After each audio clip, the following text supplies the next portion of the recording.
Good afternoon, and thank you for joining us on this Valentine's Day. I'm Joel Stone, the Executive Director of Climate System Solutions, and on behalf of Climate System Solutions, let me welcome all of you to our first event of 2023 series related to soil health and farm-to-fork supply chain integration. CSS is a 501c3 nonprofit organization, and it is the generous donations and sponsors that allow us to present these events. You might ask, what makes Climate System Solutions more relevant to your attention? Well, we're focused on the connections between soil health, human health, and climate restoration. Our approach is related to the convergence of regenerative agriculture with the supply chain issues connecting food security and supply. Our vision for CSS is to develop a collective of thought leaders into a hub with a common goal, innovative and thought-provoking discussions that lead to solutions that are actionable. For this first webinar, we have assembled thought leaders to discuss how investments, nutrition, farm deployment, and business can come together to effectively cooperate to offer effective solutions toward a transition to soil health and regenerative practices in agriculture. Our panel today was selected through our broad outreach, and I will acknowledge that our panel today does lack diversity, while it does offer a depth of expertise for this event. Let me now introduce Klaus Mager, the Director of Programs and Advocacy for CSS, who will be moderating today's event. Over to you, Klaus. Yeah, thank you, Joel. I appreciate the introduction here. We do have a very diverse panel today, which provides unique insights and perspective about different parts of the food industry. So in this discussion today, we wanted to look forward and focus on the innovations phase of regeneration and see what is already underway. But to explain the assumptions shared by the panel and our shared focus on soil health to stabilize the changing climate, allow me to start with a few slides. So the focus of our discussion today is outcome-based, forward-looking at solving issues that we are aware of. To ground ourselves, we wanted to share a few slides to explain the assumptions that we're working with. Soil health has become a focal point in climate change mitigation and adaptation and is the core principle of what is referred to as regenerative agriculture. The microbial life inside the soil is the foundation of organic life. It regulates the water cycle and stores 2 to 3 times more carbon than there is in the atmosphere. It supports plants using photosynthesis to pull carbon and nitrogen into the soil. A teaspoon of soil contains more microbes than there are people on the planet. However, industrial agriculture with tillage and chemicals has degraded the soil microbiome across millions of acres of farmland. Soil naturally holds water in relation to the amount of organic matter it contains. As the soil degrades, water drains from the land, no longer able to hold it. That is impacting the small water cycle. Scientists have documented entire regions drying out, considering the millions of acres of farmland in production. Besides holding capacity, soil health also has dramatic impacts on percolation rates, determining how much rainwater soaks into the ground, affecting flooding and how quickly it runs off, causing erosion. Desertification shifts rain patterns, decreasing rainfall on lower elevations and increasing it in higher elevations. This breaks the small water cycle and allows the more violent large water cycle to predominate, leading to more severe storms with flooding and associated damage. With each 1% increase in organic matter, the soil can hold an additional 20,000 gallons of water per acre. Considering that healthy soil can have a carbon content of 4 and plus %, these are significant volumes of water. With that in mind, what is then required to recarbonize the soil and regenerate the soil microbiome back to health? The recent storm in California showed a difference between healthy soil holding water and preventing runoff. So the 5 core principles of regenerative agriculture are minimize soil disturbance, meaning tilling, maximize crop diversity, keep the soil covered at all times, maintain living roots year-round, and integrate livestock so you get biomass onto the field. It improves soil health, it fosters biodiversity, it promotes economic resilience in farming communities. So the question then is, where do we go from here? Important to note that the planet is on overshoot, using 1.8 times the reproductive capacity of the planet. Yet the global population is expected to grow to 8.6 billion by 2030 and close to 10 billion by 2050. What that looks like is we see 90% of global fish stocks fished beyond their recovery rate, aquifers pumped beyond the recovery rate on the global level, plus the Earth has lost about 1/3 of its arable land already. So as we draw down the ecological capital of the planet with today's 8 billion people, we are at the same time increasing our demand on it, both with population growth and with the demand for higher value foods, such as meat and dairy. Organic agriculture offers many benefits. It builds organic matter in the soil, it increases the quality and density of nutrients, it restores biodiversity, retains water and prevents runoff, and importantly, it buys the time needed to shift out of fossil fuels into clean energy. With good coordination and collaboration across the supply chain, the food system has the capacity to act much faster than the energy sector. The transition into a regenerative food system will deeply impact a trillion-dollar global industry and will in fact be as impactful to the food system as is the transition to renewable energy. Food is the most basic of needs, and the food system, as it is conceived today, leaves millions of people disenfranchised. In the US, an estimated 24 million people live in food deserts with limited or no access to fresh products. Small and medium-sized farmers and producers have difficulty accessing markets and participating in the economy. Focusing on the repair of soil via regenerative practices brings a range of benefits. Now, as this graphic shows, it reduces the environmental impact using fewer chemical inputs. It increases farm profitability. It improves human health, sequesters carbon out of the atmosphere, and provides economic opportunity for local producers. There is financial support available from both public sources, for example, the Inflation Reduction Act, and significant private investments to support farmers and indeed the entire supply chain from aggregators to processors and retailers. These investments have to transform this important sector of the economy to mitigate and adapt to a changing climate. It would be catastrophic if these funds were to be misallocated. Of equal importance is access to markets in partnership with companies who have shared objectives. Above all, it requires a well-informed public to accept and embrace changes to our menus and shopping habits.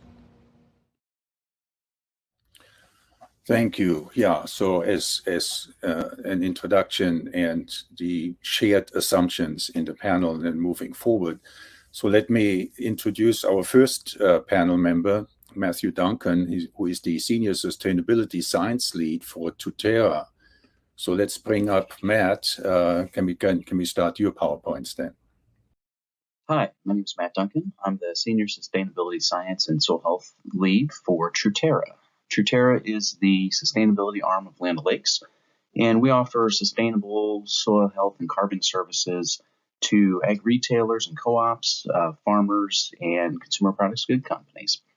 Today, I was going to visit a little bit with you about soil health and regenerative ag. We know that good land stewardship and regenerative practices produces agronomic, economic, and environmental benefits for the farmer as well as the greater environment. Now, some operations do hesitate to adopt significant regenerative practices because there can be an upfront cost to making that type of a change, and sometimes that becomes prohibitive for their farm business.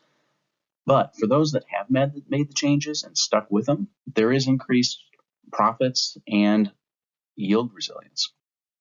Here's a survey of 100 farm operations conducted by the Soil Health Institute that shows the benefits farms see after adoption of regenerative practices. Overall, they experience increased resilience to extreme weather, increased income and yields, as well as reduced operating costs. So with these results, why haven't all farms already shifted to regenerative ag? Well, there can be upfront costs to make changes, but more so, it can be very difficult to identify and quantify and understand the current soil health status. So there's dozens of ways we could measure to try to understand the soil health status of a field for each of these three components of soil health. And those components are the chemical, the physical, and the biological. And I've listed a handful of things you could analyze for, sample for, or test for in each of those categories. But that's by no means an exhaustive list. There's numerous other things that we could be looking at. But we need to identify a minimum suite of these that gives us the most meaningful and impactful data, because economically, there's really no way that anyone could afford to test for everything that could be tested for to try and quantify soil health. Not to mention, you'd end up with all kinds of data points and way too many to make sense of, and quite honestly would just create confusion, because a lot of these tests give you insights into the same component. For example, we don't need to run 3 different tests for things that tell us the same general information. We need to pick the one of those 3 that's most reliable, most economical, and most scalable, and still provides that insight that we need. So another challenge is interpreting the data. And so let's say we've got 2 fields, A and B, and we've got these 2 measures of aggregate stability and organic carbon across both. Now, if we would look at the lab values, as we're seeing here, the field average values in the orange bars, we would say these 2 fields are identical. So maybe we'd make the assumption that their soil health is the same. And that would be a poor assumption, because what we're missing with just raw lab results is the context. What's the ability of each of these fields to be at what level of soil health? How good could that aggregate stability, organic carbon, CO2 respiration, and other things actually get? And without the context, we don't really know what these values mean. But there is a way to add context. The shaded bars on the graphs here indicate the realistic range of potential values that can be expected for each location and measure.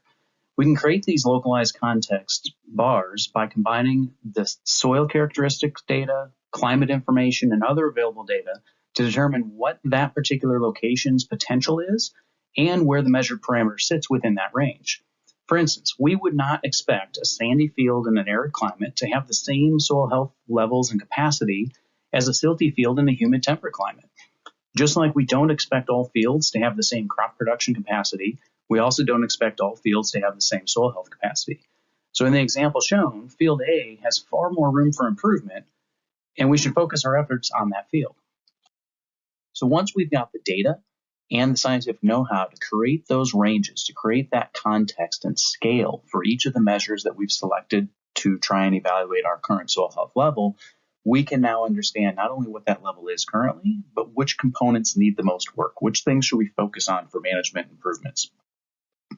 This clears up a lot of the confusion, a lot of the hesitation, and a lot of the concerns that a lot of operations and farms have with making practice changes, because we're able to help them focus in on the areas that have the most likely potential for a return on that investment into regenerative ag. So to summarize, we know that adopting regenerative practices in the long run is very beneficial to the farm as well as the environment, but we also now understand that the science behind those decisions is very complex, can often create confusion, and if not understood properly, can cause expense to the operation that does not give them very much return in that investment. So understanding the local context, being able to interpret lab results in a way that helps us understand what the potential for improvement is critical. And sound agronomics are key. If we don't have the right balance of fertility and pH in a soil, the microbes won't thrive, the plants won't thrive. It throws everything off and slows the process of that regenerative practice and regenerative benefits. And one other thing we haven't mentioned yet is digital data enablement. If the farm operations data can be digitized and understand the practices, the timings, and the results for year over year and over time, we can really gain a lot of perspective in what types of practices in any given geography and each type of operation produce the best return on investment towards a more regenerative and sustainable future. Thank you for your time and interest in soil health and regenerative ag. Thanks, Matt. Yeah, this is pretty amazing, the sophistication and know-how required for modern farming here. You sure made it understandable. Thank you. So how many farmers are there in your network? Honestly, I don't know how many total farmers we have. So we're Truterra is a division of Land O'Lakes. We're the sustainability arm, and so we have about 1,000 ag retail associated retail locations with our cooperative network. And at each of those, there are a handful of crop advisors, and each of those crop advisors would work with anywhere from a few to dozens of farmers. So it's quite a few. So. Wow. Yeah, we'll have a chance to talk about this a little bit more later, Matt. But let's go on to our farmer operator, Paul Overby, who now is running his own farm operation there. So, and we have each prepared, I should say, an overview and introduction, because each member of the panel has such a unique area of expertise and focus. So we wanted to give the audience an idea of what everyone is working on before we move into the Q&A phase. So Paul, why don't we start with your introduction then? Hello, my name is Paul Overby, and I'm looking forward to this afternoon's discussion. My wife Diana and I have just finished our 30th year of farming in north central North Dakota, near a small town called Wolford. Our soil health journey probably started actually with my father, who was very interested in soil health aspects and encouraged us to look into starting no-till. And in 2005, we were able to buy an air seeder and get started into no-till, and we've been doing that ever since.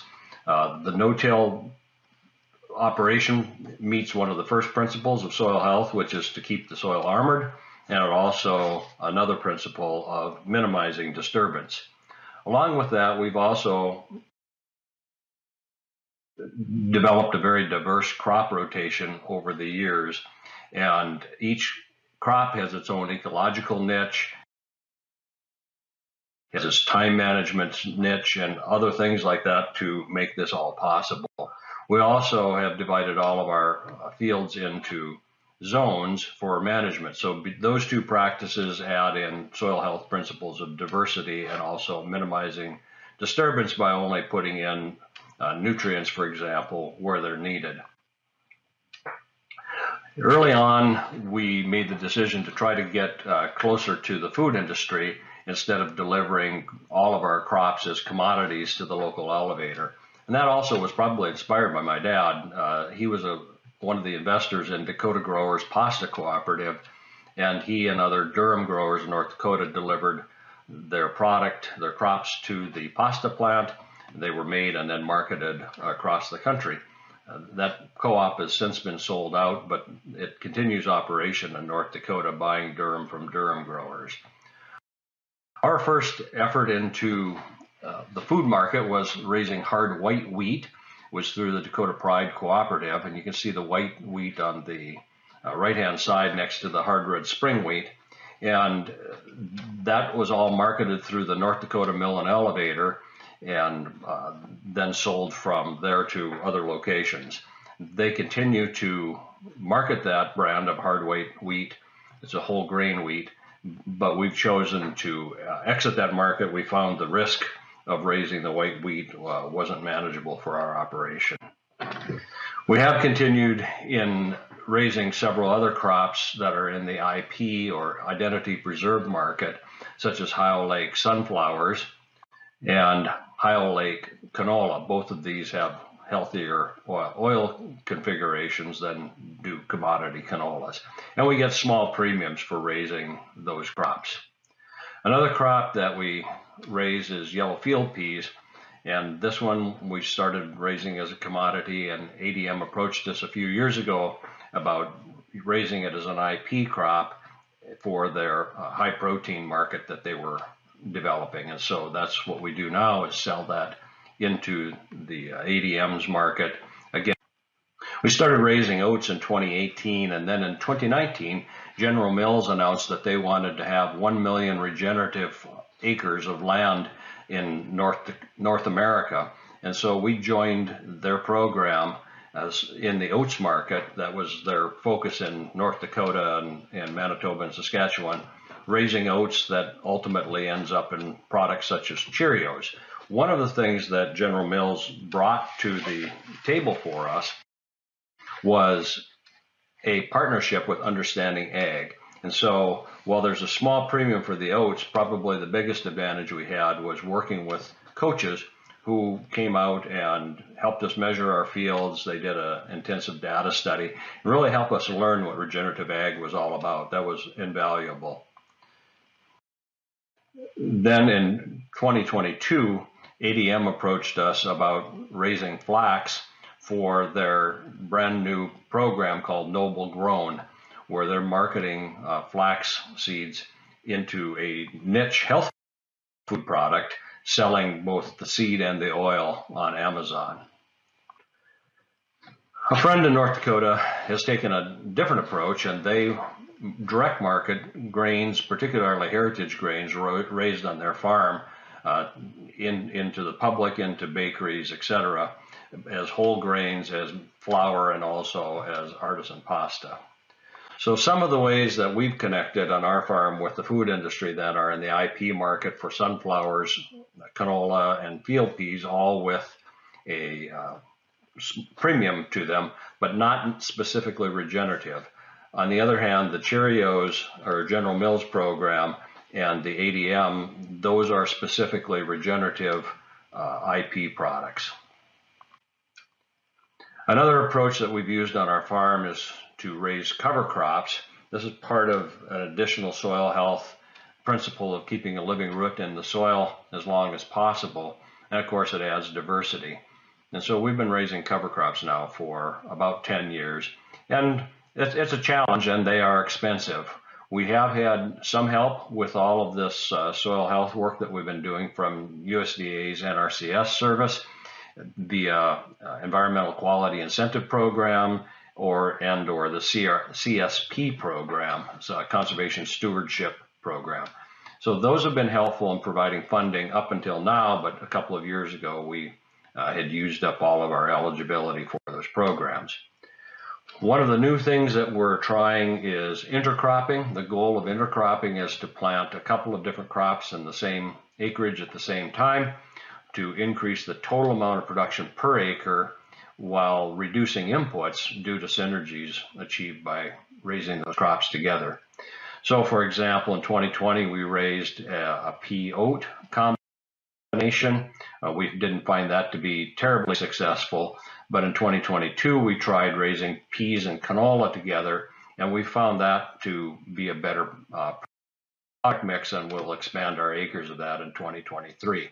Those will end up being uninsured because it's an experimental approach, but we think it shows promise. A neighbor is raising soybeans and canola together and has found that to be a successful process for him. Another element of soil health that we're working on is interseeding cover crops into existing crops, such as this sunflower, attempt to increase pollination in the sunflower fields, and then cover crops into small grains such as these that are in oats. And again, these projects are now being funded by us directly. There's no outside support for them. Does all of that soil health have an impact? Certainly.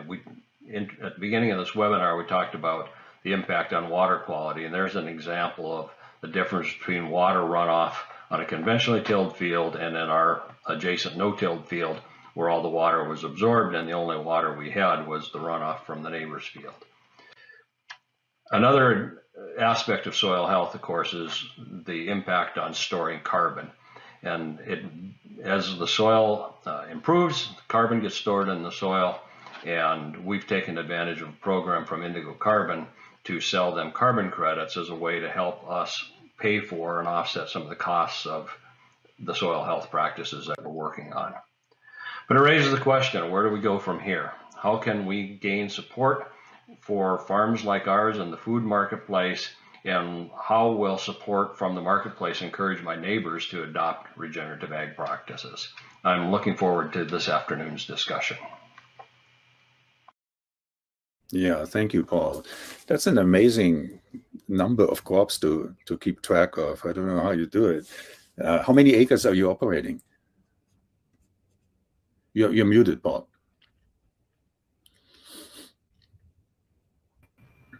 We have about 1,250 crop acres, so we're actually a small farmer in North Dakota anymore with that amount of acreage, which is why we pursued all of these IP markets to add income to our operation. Yeah, that's amazing. I think we'll have a lot of questions for you in the discussion part here. But let me move on now to Eric Jackson, who is the board chair of the Bionutrient Food Association. Eric also has prepared an overview. Why don't we dig right into your presentation then, Eric? Good afternoon. I'm glad you could join us for today's conversation. My name is Eric Jackson, and I am here today in my role as the board chair of the Bionutrient Food Association. Our mission at BFA is to increase quality in the food supply system.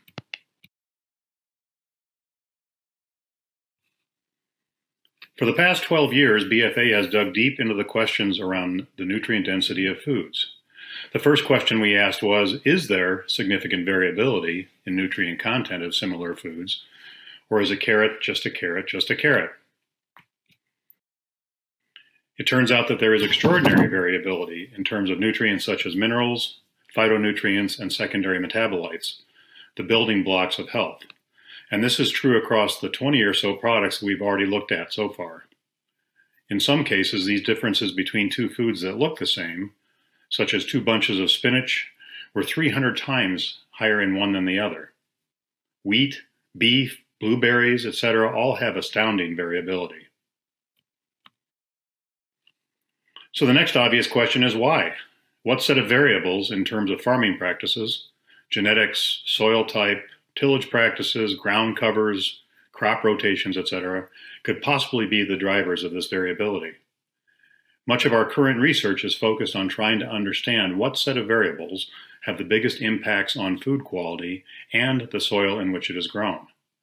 Our early findings strongly indicate that the practices which improve soil quality also improve crop quality.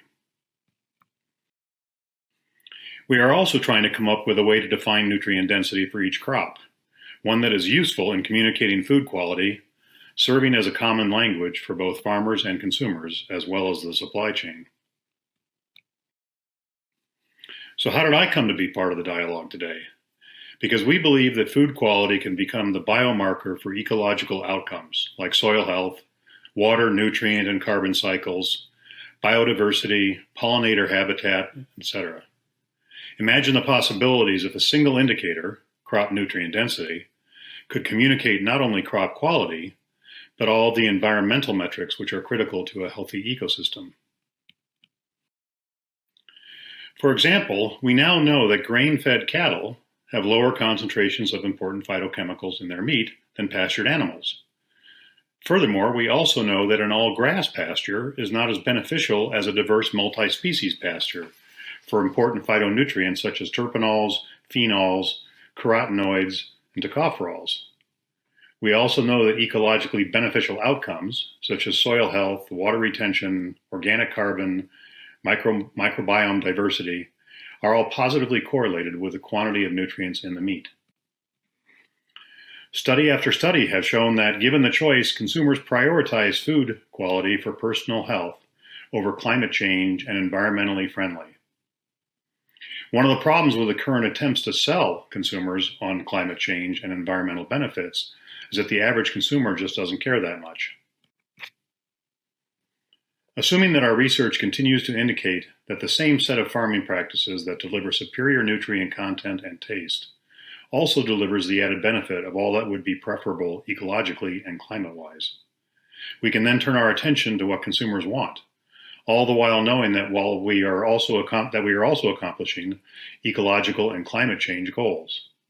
In the old business books, we used to call this a win-win. And let me conclude this introduction with an invitation to join our effort. We are always looking for partners, allies, and of course funding opportunities so that we can make our work go farther faster. As a nonprofit, we rely on the generosity of our supporters. Thank you.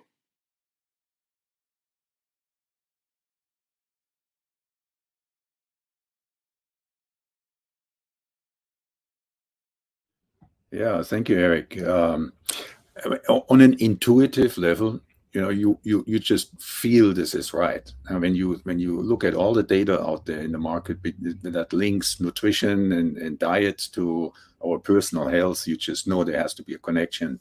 And to understand that the health of the soil links directly with our own health is just, I think, a really powerful statement to make, and to demonstrate and prove that is just helpful.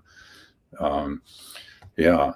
So thank you. We'll have lots of questions for you in the Q&A section, but now let me move on and bring in a financial perspective. Our next panel member is Roger Weiss, who is the founder and managing partner of Spruce Capital.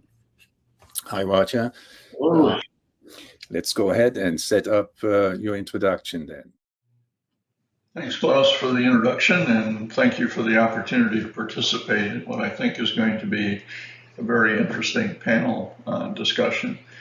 My comments today on the transformation of the agri-food system will be in the context of the broader bioeconomy, and also from my perspective as a venture investor in the space for the last 23 years. I grew up on a regenerative dairy farm in the 1950s, did research with USDA for some 15 years, and then moved into academic administration, first at Rutgers University, and then as Dean of the College of Agricultural and Life Sciences, University of Wisconsin-Madison. And for the last 23 years, been working as a venture capital investor in the agri-food space, looking at the application of biotechnology in agriculture, food, and industrial biotech. Spruce Capital Partners is really looking to invest in innovative startup companies with technologies that enable disruptive solutions to the challenges facing the agri-food sector. We're not looking for incremental improvements. We're looking for truly disruptive opportunities. The bioeconomy is getting a lot of attention over the last several years. And if it's going to thrive, it's going to need to reduce the time to significant market penetration for these new innovations, to meet sustainability and climate goals, and to continue to attract risk capital. So in short, the economics of the bioeconomy must work. It's a unique time in history. We have not only existential threats, but we also have a convergence of very powerful technologies such as genomics, artificial intelligence, robotics, that can address those, provide solutions to those challenges, and we have market pull. So as we invest, these products have a market to move into, but our timeline is extremely slow. If we look back over products that have come into the bioeconomy historically, it's taken 15 to 20 years. And no investor, and certainly no politician, has that kind of patience. And the existential threats from climate that we need to address certainly are not going to wait for us to bring those products to market.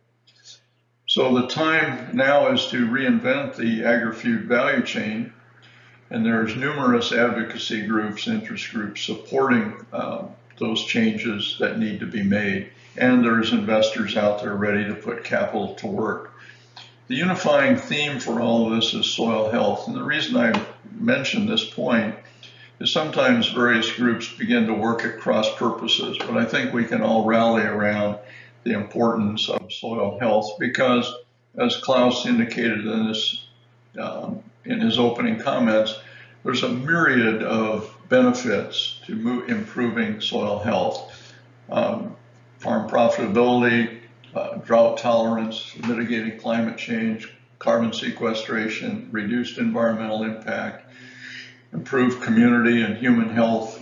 So all of this is known benefits of improved soil health.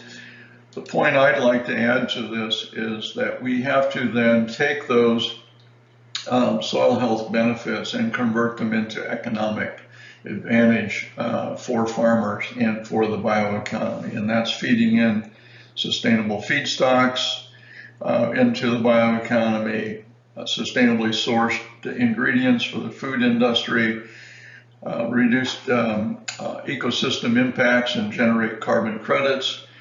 We're meeting sustainability goals for major corporations. We're meeting consumer demands. The question is, how do we capture that value and feed it back into the agricultural economy to improve the sustainability, the profitability of that industry? A few examples already exist of how to do that. One is low carbon fuel standards, where farmers and ethanol producers can get credits for ethanol sold into California if it comes from farms using sustainable practices. Another company is CoverCress. We all know the importance of cover crops in a regenerative system.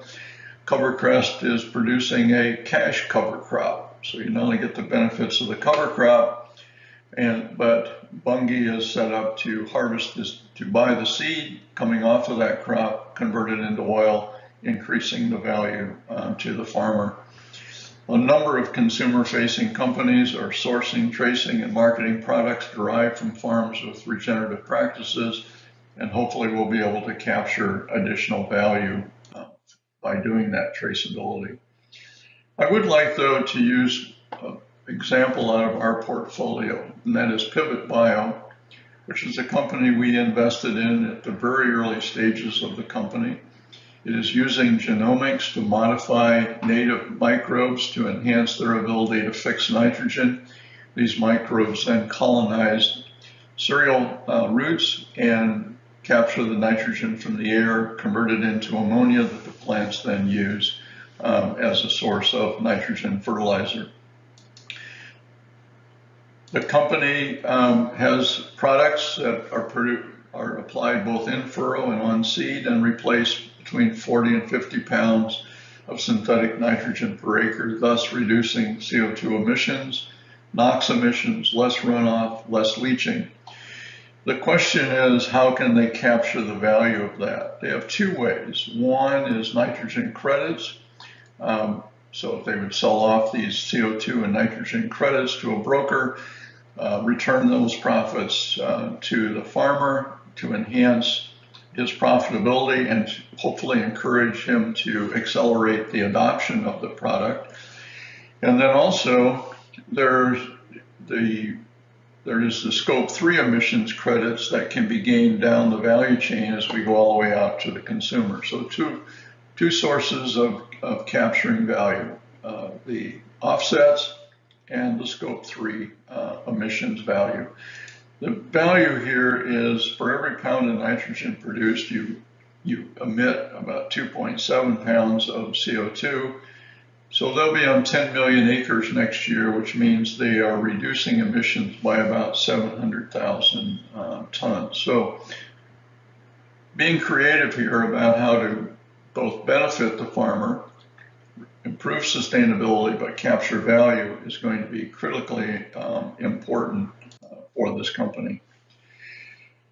But that's one example, but I think we need to be creative. A concept that I'm promoting is something called innovation insurance. Think of it as performance guarantees for new innovative products that come into the marketplace, trying to reduce adoption risk and accelerate market penetration. Others are using such techniques as branding, Intel Inside concepts, which also should be able to capture more value as we look at both scope 3 emissions and addressing consumer demands for more sustainable products. So those are a few of my thoughts, and I'll look forward to the conversation within the panel, and I look forward to any thoughts and comments you have about the concepts that I have presented. Thank you. Yeah, thank you, Roger. Yeah, I spent a lifetime in the food business, but I must say what the sheer volume of change coming through right now is just astounding. And to keep track of this and find out where the innovations are taking place and innovators, that is amazing. Thanks for your presentation. So we have next Roger Surkin, our filmmaker. Roger is the founder and executive director of the American Resilience Project. Roger was shooting a film last year, right? Farm Free or Die, sort of a sketchy title. And but Roger prepared, some excerpts from this film, which really highlights some of the core stories. So Roger, thank you really for doing this. Let's go ahead and get you started. Hello, my name is Roger Sorkin. I'm the director of the American Resilience Project. We're a nonprofit that makes films that are designed to influence public policy as well as inspire cultural change. And you're about to see clips from our recent film, Farm Free or Die, which is a 30-minute documentary that we designed to help influence the discussion around the upcoming Farm Bill. This first clip is the intro. It's from the intro of the film, really addressing the idea that climate change is a complex and difficult issue for farmers to deal with. They're obviously very aware of the changes in their weather patterns and deeply concerned about their futures.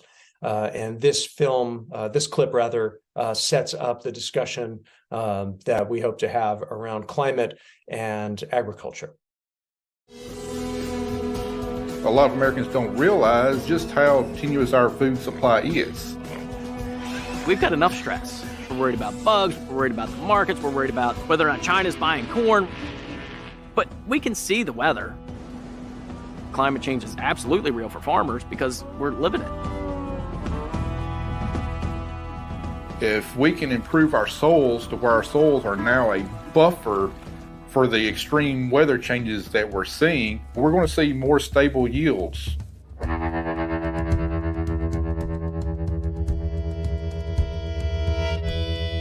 The future of the country is at stake, and we need to get the message out to people. We have a lot of allies and a lot of friends in towns and in the cities. They just need to know we're out here and we need help.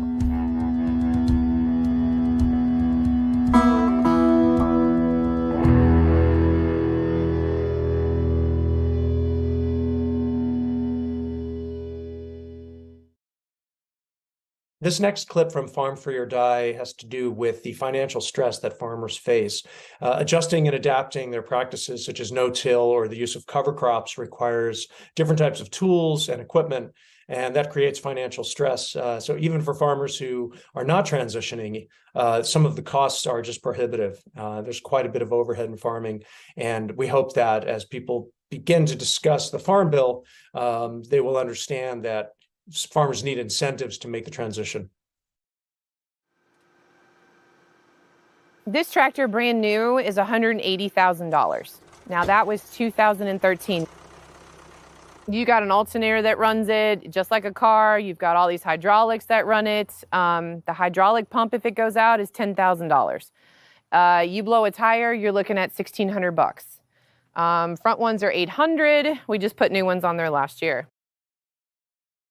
The planter, this thing right here, to set it up alone, the technology is $60,000. The planter itself was $130,000. And then you add the monitor, the GPS, and you're up to $200,000 automatically. So altogether, this is $380,000. This is a 5-bedroom house with a swimming pool in the back. All our modern machinery is pretty much operated by electronics and software, and we're prevented by the manufacturers of actually accessing certain parts of that machine. You know, we don't have the tools to diagnose our equipment anymore. The dealership won't even sell it to us. So here we are, you know, I've got a wheat crop I've got to harvest. I've got a wheat crop that's deteriorating in the field as we speak. I've got weather systems coming in that could potentially ruin my wheat crop. I can't be waiting for the dealership to send a technician out with a laptop to hook up to the combine. This next clip from the film has to do with farmers trying to get on the land. That was a phrase that we heard quite a bit when we were interviewing farmers for this film. We want to get folks on the land, or help folks stay on the land. But the cost of farmland makes it very difficult, especially for startups, for folks who are trying to enter the business. And we believe that the ownership issues of land have to be addressed.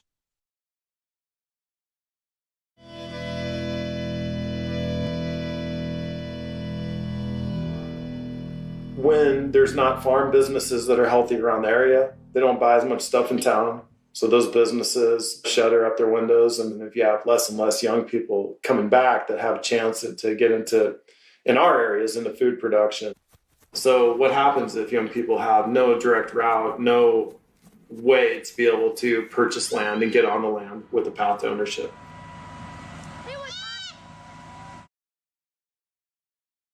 To buy a farm, to buy a good ranch that can support yourself on, I'm going to say you probably have to have around 5,000 acres where I live.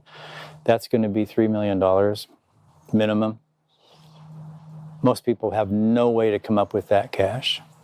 So the land is sold to a bigger entity, whether that be corporations from out of state or out of the country.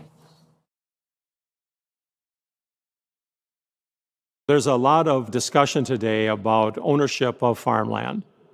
There are international parties that are trying to buy it. We see large companies that are coming in trying to buy it. There was a time when Made American truly meant that. But nowadays, we need to, I think, be very careful as to who we allow in as owners of our food-producing assets.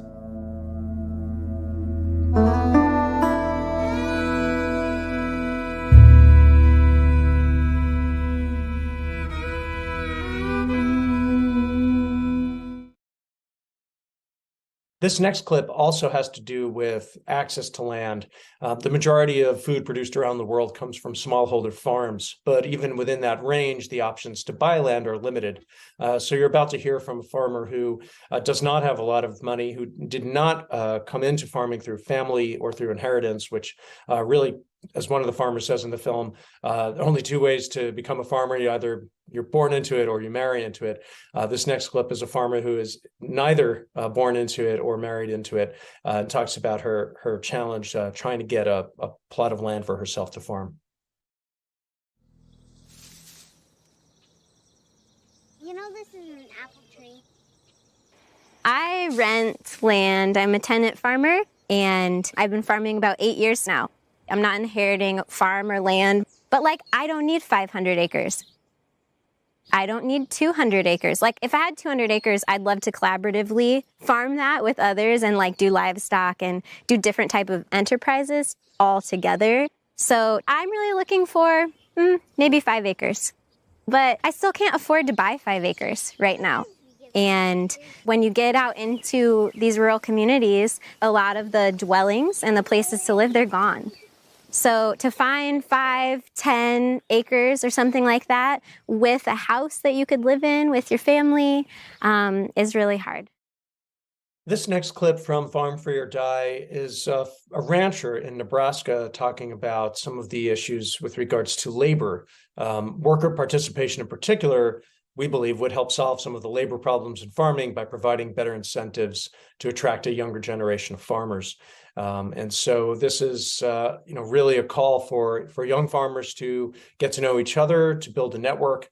Geographically, that's challenging because in rural areas, there's not a lot of other people around. But this is one of those issues that's a challenge for farmers. And we hope that we can inspire people to join forces as laborers in this industry or in this field. We need to get serious about figuring out how to grow food on smaller acreages, because if you can grow food efficiently and effectively on smaller acreages, then you can transition either through leasing or purchasing smaller amounts at a time. The ownership structure of agriculture and food production needs to change. We need to have more ownership by workers and by people who are doing the physical labor. So this next clip touches on the concept of carbon markets. Carbon markets have promise. They're not fully functioning.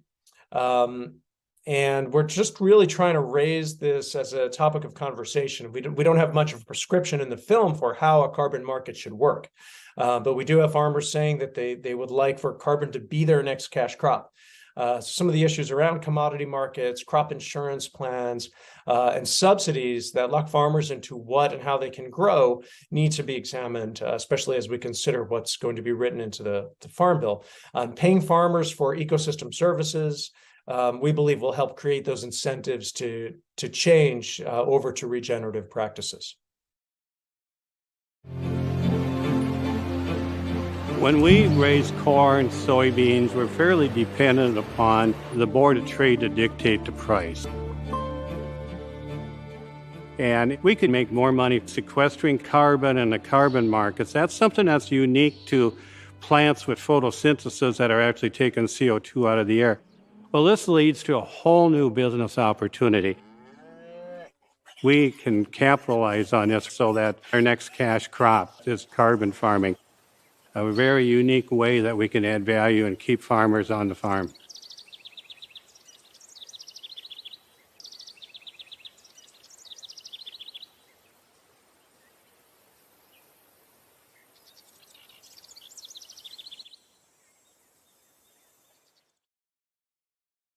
This next clip from the film comes from the Winnebago tribe of Nebraska, a tribal nation that struggles with food insecurity and access to fresh and nutrient-rich foods. And one thing they've been doing in recent years is actually transitioning their agriculture to regenerative practices, growing a lot of their own food.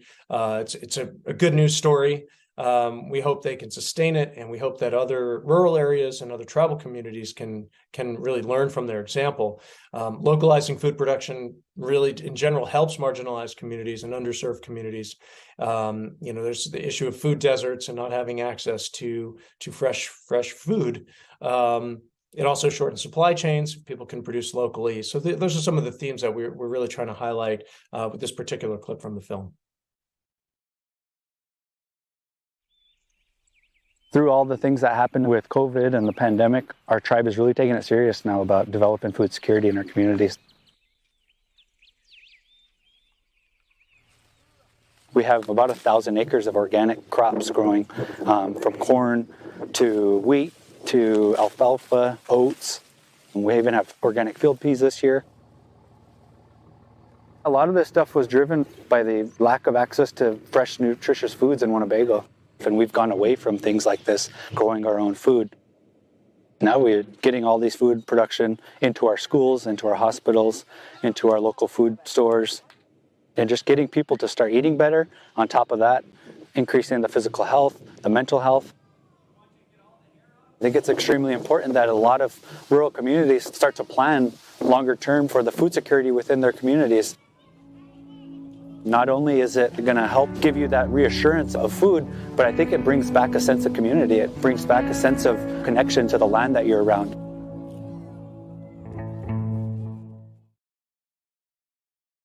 Thank you, Roger. That was an amazing amount of information here, and I really appreciate how you sort of showed how diverse farming really is. I mean, what an enormous sector of the economy food really constitutes, and how many moving parts there are. So that was really helpful. Thank you. So we'll give you a chance later to tell us about your next project, but maybe we can bring in the panel now and engage in a discussion here. Thank you, first of all. I mean, everyone really amazing contributions there to your individual specialties there. It's just incredible how much science there is, in modern food production, and the complexity of it is just incredible. Matt, I would be interested to know a little bit more about your business model. We started touching on it briefly, but can you elaborate a little bit more how that works, how these farmers are engaged, and how you're building a supply chain also, linking to products? So like I said, we are farmer owned, so that helps.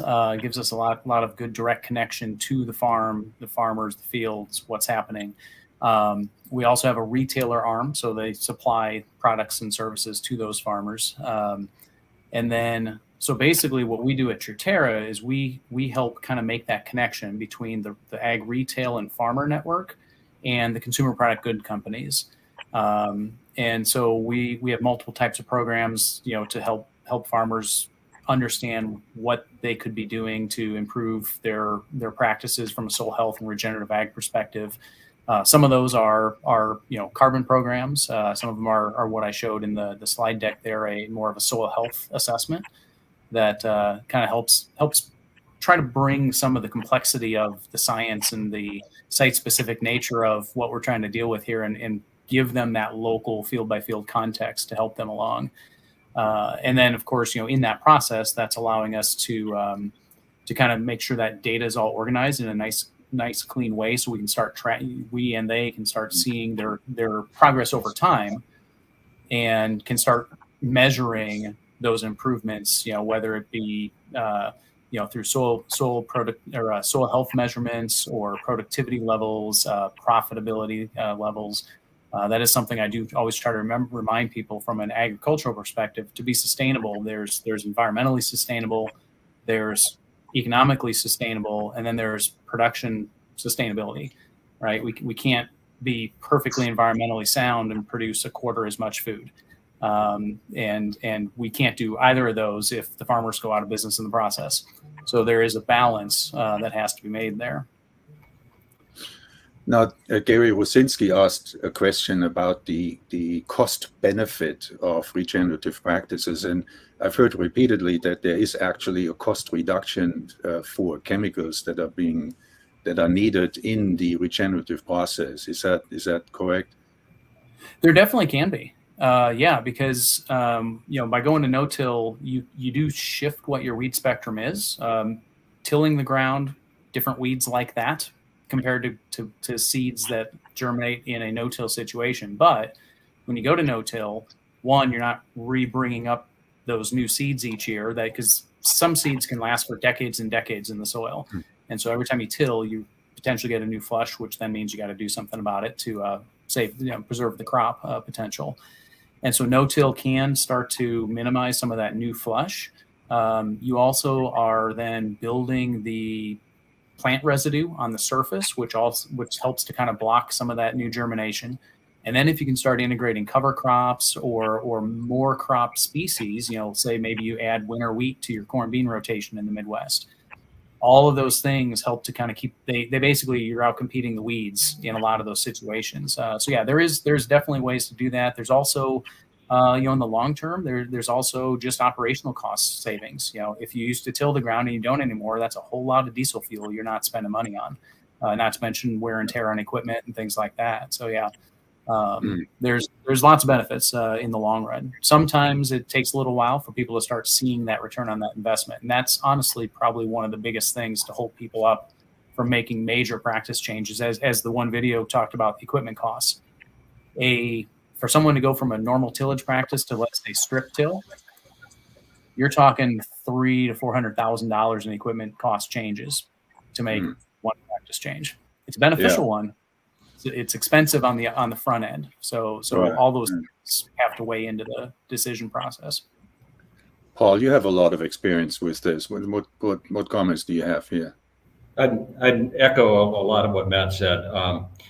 Actually, I'm quite jealous. So it's taken a while. I like what Truterra is doing. I like their program, and because they're managing to put together the stuff I've spent the last 15 years kind of learning on my own, and so the farmers that enroll in that program are going to really benefit from it. All of those things. The one thing I'd like to add to it is this: regenerative farming, I believe, tends to reward labor and management more than just capital, and so we're out scouting our fields. That's something we do ourselves. We scout our fields. We're on the land. We're watching things. And when it comes to, say, an insect issue or a disease issue, the spray, no spray issue is something that we're intimately familiar with because we're there. We're watching it.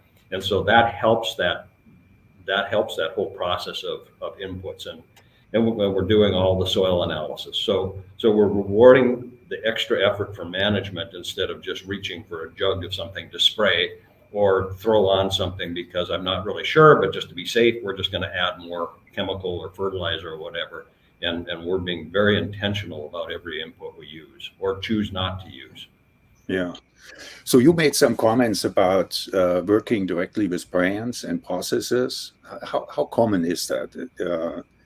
is there a network in place already where farmers can connect directly into markets with specialty crops or crops that are atypical, crops in rotation, things like that? I think we have an advantage in our region because we grow like 30 different crops. I've talked with my fellow farmers in places like Iowa where it's corn, soybean, and a lot of those specialty processors have quit being there because nobody's raising oats or nobody's raising winter wheat, or well, I guess they raise winter wheat in Iowa, but some of these other things like peas and things like that, they're just not raising them, so there's no processor buying them. And so it's a chicken and an egg thing, right? And also realize we push products on semis up to 150 miles just to deliver them where we're taking them. So we're changing where we're delivering our products to. Instead of just 15 miles to the local elevator, it goes on a semi and goes 150 miles before it gets delivered. One of the things that I think is needed is this, kind of back to some of Roger's comments in terms of investment, and that is the blending of maybe cooperative capital, like Land O'Lakes, or other co-ops like the Dakota Growers Group with private equity that can take some of these things and expand them. The big players, General Mills, ADM, those kind of companies are kind of dabbling in the regenerative market. They're seeing where it is. It's not organic, right? And so it's regenerative. And there's a couple of new labels coming out there's one of them called Regenified that should be announced sometime in the next couple of weeks. And then there's also Regen Verified that is expected to come out sometime this year. And that might change the dynamics in the marketplace in terms of companies, food companies, being able to add those labels to their package and more directly connect farmers to the consumer. So, Yeah, go ahead. Can I ask a question of my fellow panelists? You know, it's really important to be credible. And so you can have your practice, but as these brands begin integrating your crop into their brand, I'd be interested in how, Paul and Matt, you're actually quantifying soil health or the benefits, or is it simply around practices? So it's more qualitative than quantitative. How are we making sure we're credible? Yeah, I think that's a good question, because there are different groups doing different ways, and we actually have within our program a whole series of, there's I think 4 different programs that we run that look at it different ways. So for soil health, we are doing physical measures, doing a lot of analysis, and actually measuring parameters that give us some insight into the soil health status.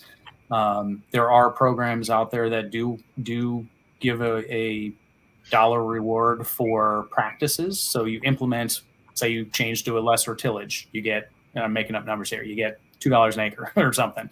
And then there's programs out there that are paying for carbon, and those typically are the higher paying ones because those are more defined, and there's a lot more, there is sampling, there's modeling, there's a lot of technology that goes into ensuring there's a certain level of confidence in the amount of carbon that's being claimed as having been newly captured, I should add.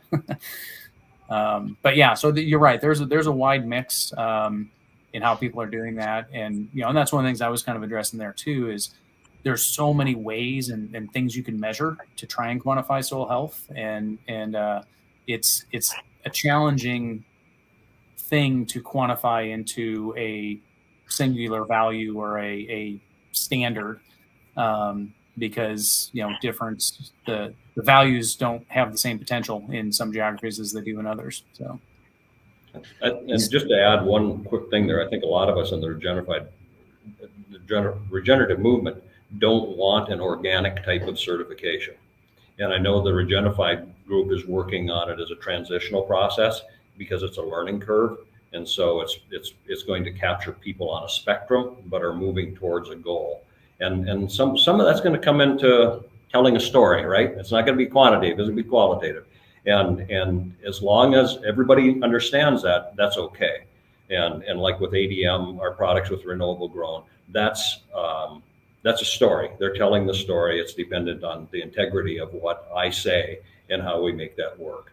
Other products are more directly directly tied. And so there's going to be a mix. Do you already see a price differentiation? I mean, do farmers get paid for grooming their soil and delivering a better product, more nutrient dense and rich product?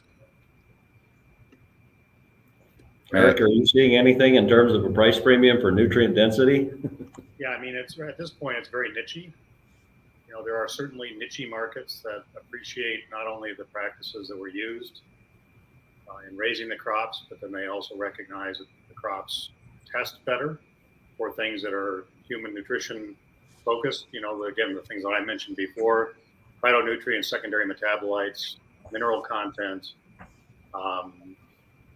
There's a lack of understanding about the connection between crop quality and ecological outcomes.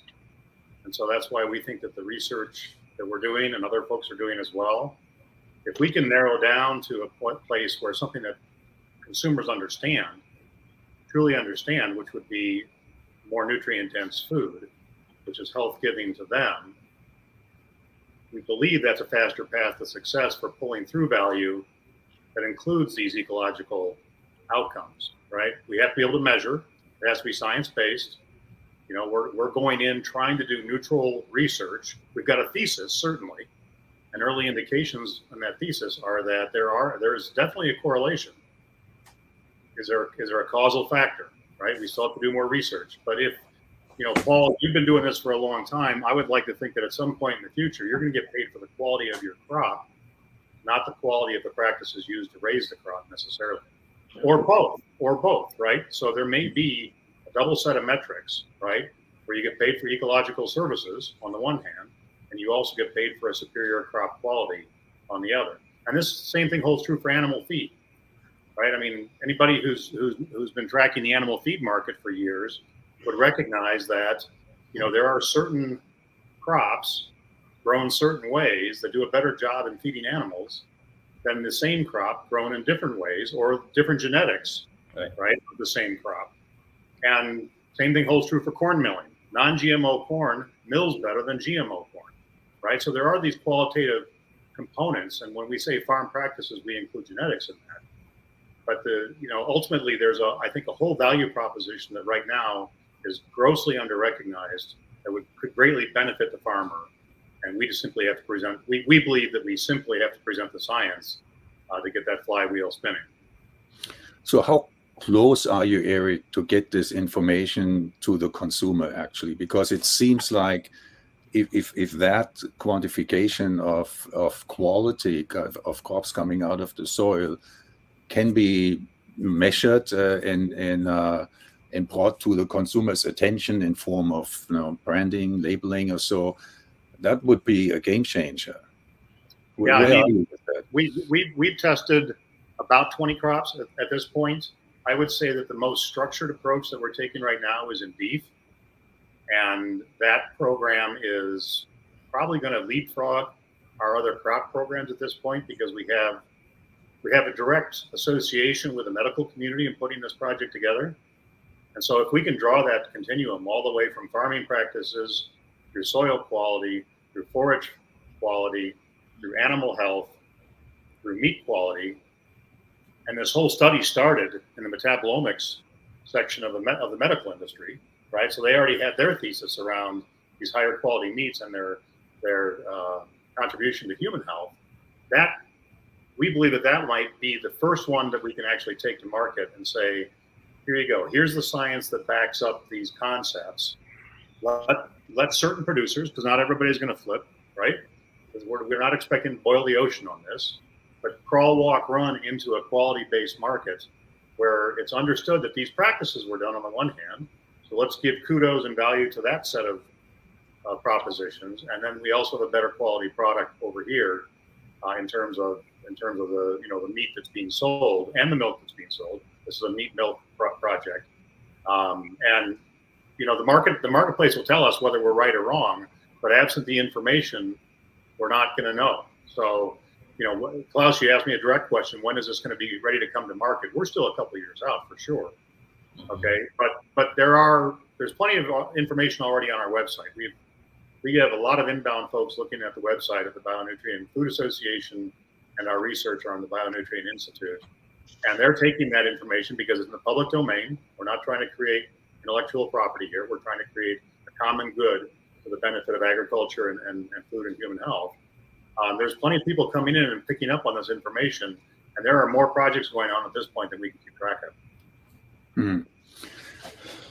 Yeah, there's also this really somewhat controversial issue about chemicals bleeding into the food supply. Transfer glyphosate, for example, transferring into that, and so to assure a consumer that the food is free of chemicals is also that in and by itself seems to be connected with organic farming or regenerative farming, if I understand this correctly. Well, there are two pathways. There are a whole bunch of people working on, I'll call it the chemical-free side of the equation, right?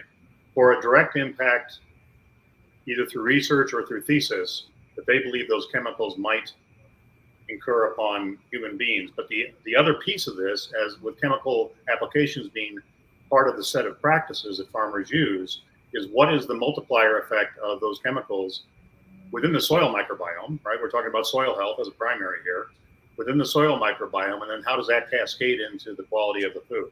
So there's really two pathways when we're talking about the chemistry associated with agriculture. We're not at the Bionutrient Food Association pursuing the glyphosate-free component, for example, right? In as much as glyphosate may or may not impact human health directly, we are interested in how glyphosate impacts the system, right? And then consequently, how that impacts crop quality. So it's important to keep those two things separate, right? Because they are different. And just to add in there on my IP contracts with field peas and flax and oats, I cannot use glyphosate pre-harvest on those products because of the consumer concerns about making sure that it doesn't get into the product. Now I can use it way early on before anything gets planted in the field, but I can't use it as a pre-harvest desiccant. Well, and that's another third point, right, Paul? Because that would really be kind of an off-label use anyway. No, it's fully labeled. It is labeled. Yes, it is. Yeah. No, I'm not. But the problem is, and that's where I think there's a recognition that might be one of the biggest sources of how glyphosate is ending up in the food. Yeah, because no doubt. it's being sprayed on sometimes a green crop that or a portion of the field is still green, and so that glyphosate is being actually absorbed into the seed, and so that's how it ends up in the flower or whatever. Right. Yeah. Well, let's shift over to Roger and talk about money for a moment.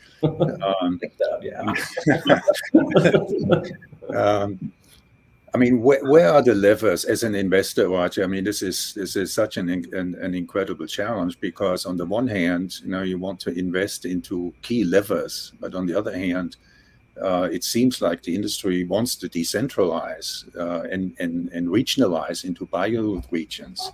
To deal more specifically with unique challenges based on types of soil and climate and access to water and all of those things. How do you approach this from an investment perspective, to get the data? Who do you invest with and so on? Well, I think we have to be really careful about defining the investor, right? There's many different kinds of money out there, and someone, I think maybe Paul, was you mentioning cooperatives as a source of capital. Private equity is a source of capital that comes in later as companies are looking for opportunity for growth. And then there's folks like me that invest very early when in some cases it's still an idea in an entrepreneur's head about what they'd like to do. And then it's a convergence of technologies that allow that to be tested and proven to be efficacious. And I'll come back to Pivot Bio as an example. We invested in the very earliest round of that, and it was still, two young guys that had founded the company, and it was the work that they had developed in their postdoc at MIT. And so we saw it, we understood the science that they were using to convert these microbes that exist in cornfields to replace their innate ability to fix nitrogen. So we understood the science, and we know it's a big problem, right? So it's a huge opportunity, both economic and to reduce environmental impact. So we understood the science, big opportunity. We'll invest and we'll try to help them build a successful company. So that's really the basis. It's as an early stage investor, it's about the people you're investing in. Do you believe in them? Do you understand the technology? And is it an enabling technology that addresses a major problem? And so that's the criteria that we use as venture investors. But then others will invest only when the company is profitable and they want money to expand the growth. Yeah. There's others that, debt financing for farmers as maybe a way for them to buy that new equipment, or there's incentive money out there in the government to help them manage the transition. So I think the key to success of this regenerative approach is you need a portfolio of technologies and you need a portfolio of financing products to be there at the right time to support this transition. One big theme in the United Nations Food Systems Summit last year, 2022, was it 2022, was this farm to fork, right? So to understand food as a system. And, as Paul, changes, his types of crops, and we briefly talked about it, where do you find then an aggregator to handle different type of crops, maybe regional differentiation in crops? Now, how do you find processors who adapt to this? How do you build this farm to fork supply chain, so that there is a transition? Well, so now you're touching on a point that philosophically I struggle with. We have a very efficient food system right now. It maybe isn't very environmentally friendly, but it's very efficient. And so everything you talked about now is regionalizing, localizing, building new value chains. Initially, that's going to increase the cost. And so I'm really concerned about that transition having unintended consequences for those least economically capable of absorbing that cost. And that's, the cost of food, and we have food inflation. We have to be really careful we don't exacerbate that as we go through this transition. So I struggle a little bit about how we manage it as a food system. But I think the transition is a little bit what you heard Paul talk about. There's going to have to be consumer-facing companies that are willing to invest in a new value chain. So connecting to Paul and Cheerios, right? That's a new value chain.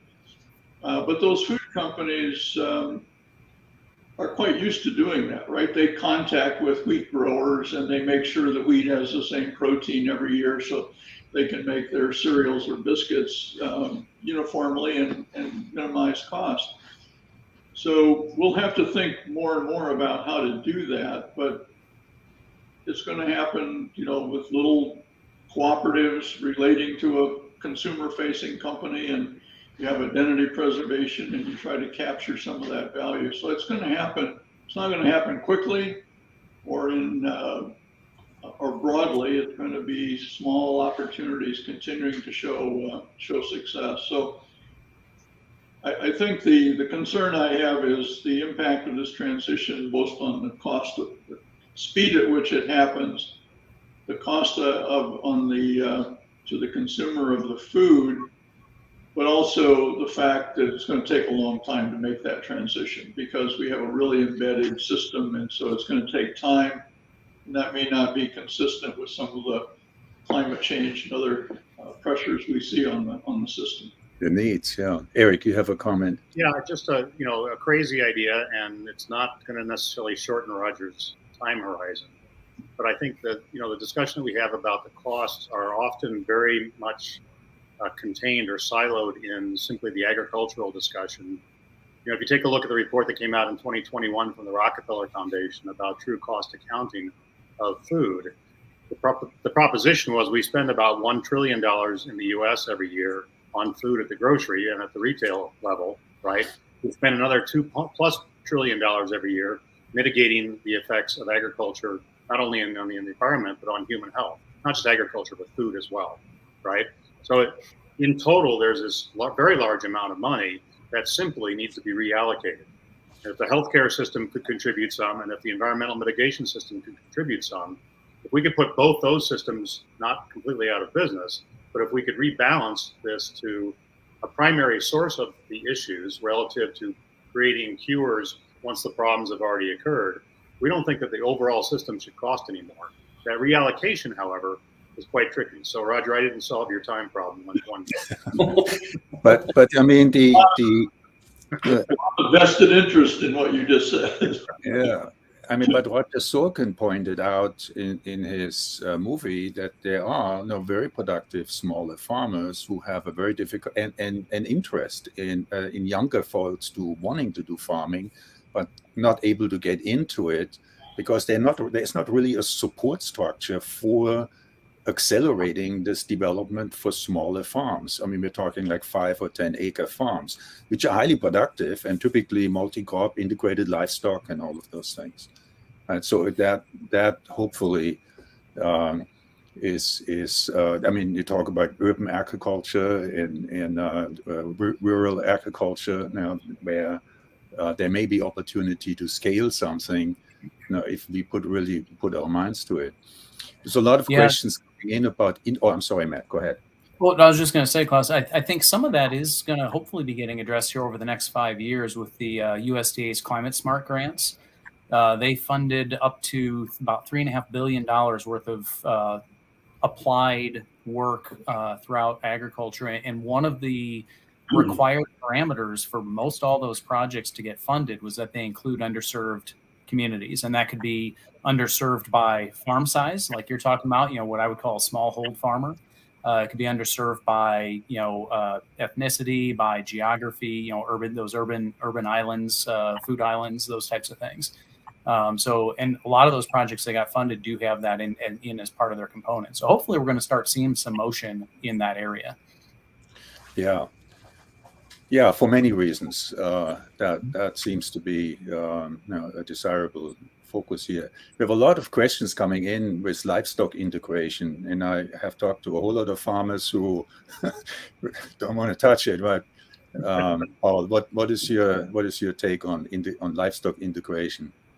Yeah, and so on our farm we do have livestock in a rotation system, pasture rotation system. We have not gotten back to what my father used to do, which is to post-harvest graze them. And that's something we would like to add to our regenerative practices. It's been in North Dakota in particular, it's the grazing season post-harvest is fairly short. And so investing in fencing and watering and things like that can be a barrier. Although we're seeing some people do it on the other side, planting winter wheats or cereal rye or something like that, and then using the grazing in the spring prior to, say, planting a soybean or a sunflower that's planted a little later in the season so they get May grazing and add to their operation that way. It's still a work in process. It's definitely something people are interested in. The regenerative grazing livestock people, one of the things that's frustrating for them, I know, is in the carbon markets, they aren't getting a lot of credits for additionality, which is too bad. And so some of the Climate Smart money that Matt mentioned needs to go to the livestock producers as a reward for a job well done, because there's significant difference between the capability of the land that's regeneratively grazed to contribute all of the things what we're talking about, compared to livestock producers who don't understand how to properly graze their land. Yeah, and I think the other thing is, especially when you're looking at the perennial crops, whether it be a long-term pasture or in some of these areas that are more semi-arid where that's really your only option, we wouldn't be producing any kind of food source on that acre if it wasn't for the ability to graze livestock. There's all kinds of data that shows that grazing increases root biomass. and root exploration, which therefore increases soil carbon, water holding capacity, nutrient holding capacity, allows us to minimize impacts from extreme weather events because of those things. So there's a lot of really good benefits to that integration of livestock. To your point, though, Paul, it's a management knowledge that you got to kind of acquire over time. That's locally driven based on what works, right? You know, in your area, fall doesn't work great, and spring might be better, and others you might be able to graze, you know, both or one or the other. But to all of these things, there is a bit of a learning curve, and it's all somewhat geographically specific in what works and what doesn't. Yeah, we're coming towards the end of our time, and I wanted to give Roger Sorkin a moment time to queue up. Tell us, Roger, what are your plans for your next documentary? We wanted to just give you a chance to talk about it. Thank you. Yes, so we have another series of films called Current Revolution, which is our energy transition film series. We are working on a story looking at how the U.S. military is electrifying its non-tactical fleet. Hopefully someday that will be tactical, but we're not there yet. And we are still hoping to create new content here in the agriculture space. So we're always looking for executive producers to come on and help us with content. You know, as a nonprofit, we also do some advocacy in public education. I just say, you know, leave you with a couple of quick calls to action. We designed this film specifically to have an influence on the Farm Bill. And just 3 key points are: one is to pass the Healthy Soils, Healthy Climate Initiative, which is a provision in the 2023 Farm Bill, which we hope will be in the final version.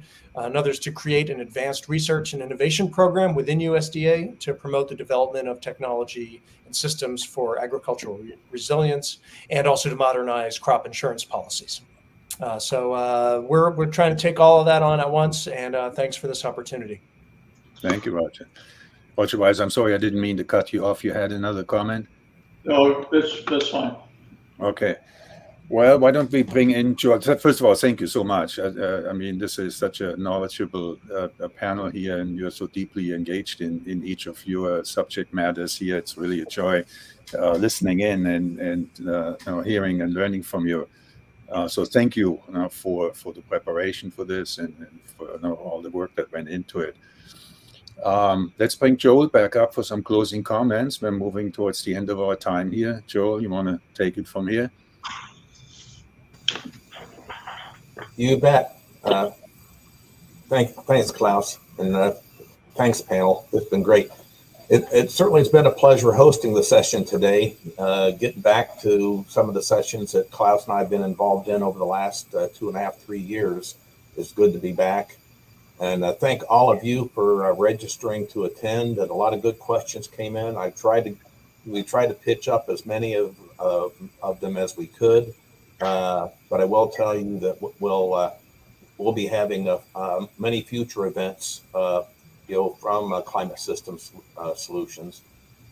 I would like to offer a really special thanks to the panelists, because putting together an event like this takes some quality time to get prepared for their presentations and just getting themselves up to speed to really talk about their thoughts and ideas regarding the transformation of regenerative practices. It's a big uphill climb that we're with, but as Roger said, there's a lot of things going on relative to soil, legislation related to soil health, and of course the Farm Act coming up. For the latest news regarding Climate System Solutions and our events, the easiest way to follow newsworthy items and follow what we're up to is on our LinkedIn page. I'd invite all of you to become followers of our LinkedIn page. You can also visit our website, climatesystemsolutions.org. And we're continuing to add more information onto that site, and we'll have in the near future have a listing of what the dates will likely be for future events. There will be many. Like I say, this is one of many. And again, thank all of you for taking the time today to join us for the event, and hope that for the balance of the day you have an enjoyable Valentine's Day as well. That's so again, right. Happy Valentine's. Thanks for moderating, Klaus, and thanks, panel. Really appreciate it. Thank you. Thank you.